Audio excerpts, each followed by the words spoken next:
रांची में petrol pump और कई इलाकों में हुई लूट और डकैती की घटना का पुलिस ने बड़ा खुलासा कर दिया है। इस मामले में 10 आरोपियों को गिरफ्तार किया गया है। सक्रिय गिरोह का पर्दाफाश भी किया गया है। यह गिरोह डोरंडा, पुंदाग, वीआईटीओपी और मांझी और टाटी सिल्वे में करीब 6 वारदातों को अंजाम दे चुका था। पुलिस ने इनके पास से लूट की रकम, कई हथियार, चाकू, यहाँ तक कि कपड़े और स्कूटी बाइक भी बरामद किए हैं। प्रेस कॉन्फ्रेंस के दौरान ग्रामीण एसपी प्रवीण पुष्कर ने क्या कुछ कहा है इस मामले में, सुनते हैं। कि जो पुराने अपराध कर्मी हैं, जो चार्जशीटेड हैं और जो जेल से निकले हैं, उस पर निगरानी रखें ताकि वो दूसरी क्राइम ना कर सकें। इसमें मैं ये भी बता दूं कि इस पूरे गिरोह के द्वारा ये भी एक्सेप्ट किया गया कि इनके 2-3 ज्वेलरी शॉप्स भी इस गिरोह के रडार पे थे। इन्होंने रेकी कर लिया था। जब ये घटना करने पहुंचे तो पीसीआर वहाँ पे खड़ी थी, तो उस कारण वो घटना कारित नहीं कर पाई। तो कुछ प्रिवेंटिव एक्शन भी हुआ है पुलिस के द्वारा, जिसके कारण घटना नहीं हुई। लेकिन ये जो 6 घटना हुए वो उसको हम लोग रोकने में सफल नहीं हो पाए। इस गिरोह के जेल जाने के बाद हो सकता है कि इस तरह की घटनाओं की पुनरावृत्ति। देखिए, तो इसमें हमारे जो प्रीवियस एक्यूज हैं, 20 टाइप के जो एनडीपीएस एक्ट में जो हमारे प्रीवियस एक्यूज हैं, जो बेल पर बाहर है या जो अभी जेल में हैं, तो उस पर हमारी जो निगरानी है वो लगातार बनी हुई है लोगों पे।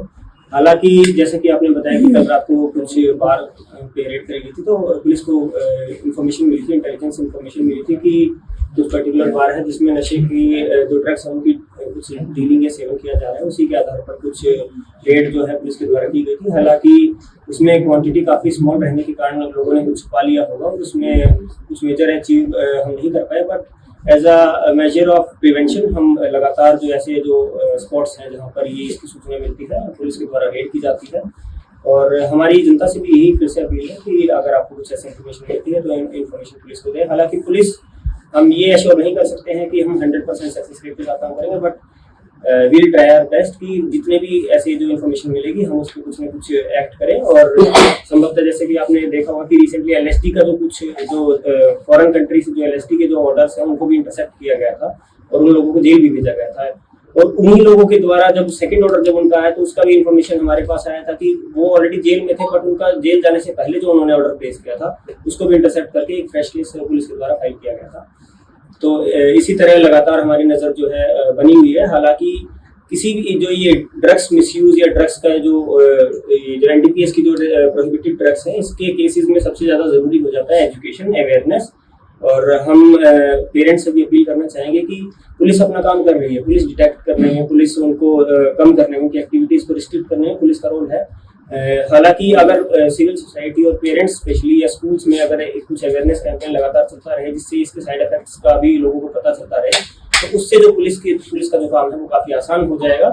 और उससे जो पुलिस पकड़ते जब आदमी नशा कर रहा है, बेचने की कोशिश कर रहा है, अगर अवेयरनेस और ज़्यादा बढ़ेगी इसके जो साइड इफेक्ट्स हैं या फिर जो इसके न्यूरोलॉजिकल जो साइन लोग शो करते हैं, तो अगर अवेयरनेस ज़्यादा बढ़ेगी और लोग उस चीज़ का सेवन ही कम कर देंगे, जब कंज्यूमर्स ही कम हो जाएंगे तो उसके बाद जो बेचने वाले हैं उनकी मार्केट की डिमांड खत्म हो जाएगी और पुलिस का भी काम आसान हो जाएगा। हालांकि पुलिस इस काम ड्रग्स के अगेंस्ट जो हमारा स्पेशल ट्राई वो लगातार चलता रहता है। और इसमें हमारी मीडिया बंधुओं से भी अपील रहेगी कि आप लोग भी एक अवेयरनेस कैंपेन अपने माध्यम से चलाएं ताकि ये जो नशे का जो सेवन है वो कम से कम इसको जितना रिस्ट्रिक्ट किया जा सके उसका हम रिस्ट्रिक्ट करें और उसको एकदम खत्म करते हैं। जो एसोसिएशन है उससे भी हमारी बातचीत हुई, उसमें उनके द्वारा जो सीसीटीवी इंस्टॉल किए गए थे उससे हमें काफ़ी मदद मिली है। और हम जो अभी तक जो सीसीटीवी हमारे इंस्टॉल्ड है वो पेट्रोल पंप के प्रीमाइसेस के अंदर है। तो उसमें अभी हमारा है कि हम एक इनिशिएटिव पेट्रोल पंप एसोसिएशन के साथ लेना चाहेंगे, जिसमें इमरजेंसी जो अलार्म सिस्टम टाइप है, अगर वो एक इंस्टॉल किया जाएगा कुछ सेंसिटिव प्लेसेस पे, जैसे कि बैंक्स में अलार्म सिस्टम रहता है, तो उससे इसको एड्रेस करने में हमारे लिए आसानी रहेगी। साथ ही साथ जो हमारे आउटर एरियाज जितने भी हैं जहाँ पर हमारी जो प्रेजेंस है वो थोड़ी रिलेटिवली सिटी के कंपैरिजन में वो थोड़ी कम है, तो उसमें हमारा जो फोर्स डिप्लॉयमेंट है वो इंक्रीज करने का हमारा उसमें प्लान है। साथ ही साथ जो हमारे जो सेंसिटिव जो ज्वेलरी शॉप्स हुए या फिर पेट्रोल पंप्स हुए या ये जो शॉप्स हुए, उसमें डायरेक्शंस दिए गए हैं सारी पीसीआर, माइक और जितने भी हमारी पेट्रोलिंग व्हीकल्स हैं कि ऐसे जो शॉप्स हैं स्पेशली अराउंड 10 to 11 जो रात का टाइम होता है, जब दुकान बंद करने का टाइम होता है, तो उसमें हमारा जो प्रेजेंस है वो इंक्रीज़ हो जाए।